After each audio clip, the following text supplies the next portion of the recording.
Oh, what is up, you guys? My name is Official1, and welcome back to Reaction Time, installment 34, episode 3, rolling right around with the week. The month is already 2 weeks in, sad to say, because I had to push Reaction Week. I hated to do that, but I had no other choice, because of the fact that the weather was such crap. All I could do is post up gameplay videos instead of doing a Reaction Time type of thing. Anyway, this isn't recommended by anybody. This is just something I saw when I was looking through SCP stuff. I've been like so addicted to SCP, SCP Explained. I've been watching a shit ton of it, and I saw this one pop up from TheRubber, so I figured I'd give it a shot. It's called SCP-055 Unknown from SCP Animation. So I figured, why the hell not? You know, we'll give it a shot. I like SCP stuff. I love the lore of it, and some of them have been a little goofy, some of them have been a little quirky and goofy, but at the same time, some of them, you never know what may be lurking around the corner. So, without further ado, here we go. Viewer discretion is advised. Marion goes to her bag again. This time, she pulls out a gun and shoots Clay twice in the heart. Hello everybody, I'm TheRubber. Today, we bring you SCP Foundation Heater Class Object SCP-055. SCP-055 is an anti-meme, an object, or an entity with self-censoring properties. An idea which, by its intrinsic nature, discourages or prevents people from spreading it. Within a few minutes of exposure to 055, all memory or recognition of it will instantly disappear. 055 could be completely harmless, while at the same time a terrible threat. In the same breath, the Foundation would have no way to hold on to that knowledge. Anti-memes are real. Think of any piece of information which you wouldn't share with anybody, like passwords, taboos, and dirty secrets. Anomalous anti-memes, however, are another matter entirely. How do you contain something you can't even record or remember? How do you fight a war against an enemy with effortlessly perfect camouflage when you can never even know that you're at war? Welcome to the Anti-Memetics Division. Below is a story of Marion Wheeler, the chief of the Anti-Memetics Division. The story begins with a meeting between Wheeler and an O5 counsel and his assistant, Clay. Marion Wheeler, 49, with loving husband and 2 boys in tow. You've got full Foundation credentials, which we've never issued, including access to a list of installations and rooms, which some of these locations don't exist, or were torn down decades ago. Possible. At least one hasn't been built yet you've got the front door key to it. That's before we get to your SCP access control lists, which I can only term as egregious. So you're a spy, and your objectives are misaligned with ours. I'm your chief of Anti-Memetics. We don't have an Anti-Memetics division. Clay pointing his gun at Marion. Yes, you do. We do. We have a Memetics division, a telecontainment division, fire services, Ops A, Ops B, personnel, D personnel, and 24 others. We don't have an Anti-Memetics division. Do we have an irony division? No. All right, well, try this. Why do you think the Anti-Memetics division would show up in the listing? This is just a cover story. It's a good one, but she's had it worked out in advance. Clay says to 058, still not taking his eyes off Marion. There are SCPs with dangerous memetic properties.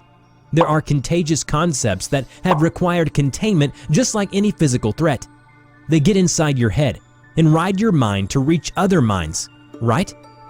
Right. There are SCPs with anti-memetic properties. There are ideas which cannot be spread. There are entities and phenomena that harvest and consume information, particularly information about themselves. If you take a Polaroid photo of one, it'll never develop. You write a description down with a pen on paper and hand it to someone, but what you've written turns out to be hieroglyphs, and nobody can understand them, not even you. You can look directly at one and it won't even be invisible, but you still won't see anything written on the piece of paper.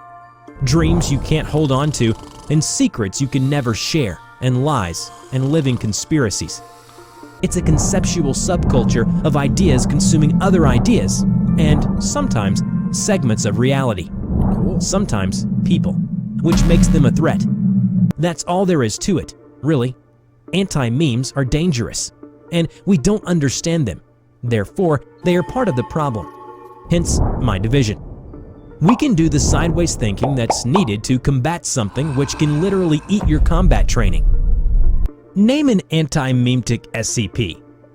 SCP-055. There is no SCP-055. SCP numbers aren't assigned sequentially.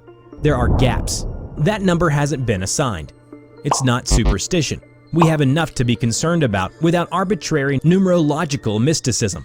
We have SCP-666 and SCP-013, but there's no SCP-001, and there's no SCP-055. Clay, you should look at this.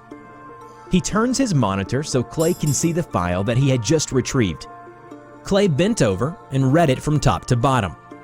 Stunned, he scrolled back and read it all a second time. But the file's dated from 2008. It's got all the right flags and signatures. It's keyed and coded. It's real. You've seen this before? Never in my life, at least not that I can remember. On the other hand, if the content is accurate, both of us have probably seen it dozens of times. This isn't possible. Who wrote the file? Bart Hughes wrote the file. He's dead. What happened to him? You don't want to know. There is a very long pause, confused and surprised at the magnitude of the claim, and in pure disbelief, and finally, horror. What would happen if we did know? It would happen to you as well. As for the rest of your questions, we manage that pharmaceutically. You know we have Class A amnestics for people who desperately need to forget things. Of course you do. Who could forget about Class A amnestics? Well, in anti-memetics, we have a different pill for people who need to remember things that would otherwise be impossible to remember. Amnestics Class W, X, Y, and Z. Marion reaches into her bag and pulls out a blister pack and pops a pill out. It's hexagonal and green. These are Class W amnestics, the weakest suitable for continual use. 2 pills per day. Go down to the site pharmacy and ask. The pharmacist will claim they don't stock any such thing. They're misremembering. Tell them to double check. And now, I think I get it. I see why we're having this conversation at all. Yes. Marion popped a second pill out and handed it over to him. It's because you missed a dose. You're supposed to be on these the same as me and everybody on my staff. It's the only way we can work. You forgot to take a pill, and then you forgot all the information that the pills were helping you retain. You forgot why you were taking them, who gave them to you, and where to get more. You forgot about me and my entire department. And now I have to bring you up to speed. And if I take this, I'll remember this whole conversation and we won't have to have it again? Hopefully not. He and Marion swallowed the pills. So what is SCP-055? SCP-055 is nothing. It is a powerful information auto-suppressor. As far as experimentation has uncovered, it can only be defined in negative terms. We can only record what it isn't. We know it isn't safe or Euclid. We know it isn't round or square or green or silver. We know it isn't stupid. And we know it isn't alone. But what we do know is that it's weak. It's weak because it's the only anti-memetic agent in our possession, which has a physical entry in the files. We have paper records of the thing. We have containment procedures. It's not safe, which means it's dangerous, but it's contained. You have procedures? Where? Marion points at her head. Then how many other anti-memes are there? How much more dangerous do they get? 10 that I know of. Statistically, probably at least 5 more that I don't know of. This does not count the anti-memetic entities freely roaming the halls, not under containment. There are at least 2 in this room with us right now. Don't look. I said don't look! It's pointless!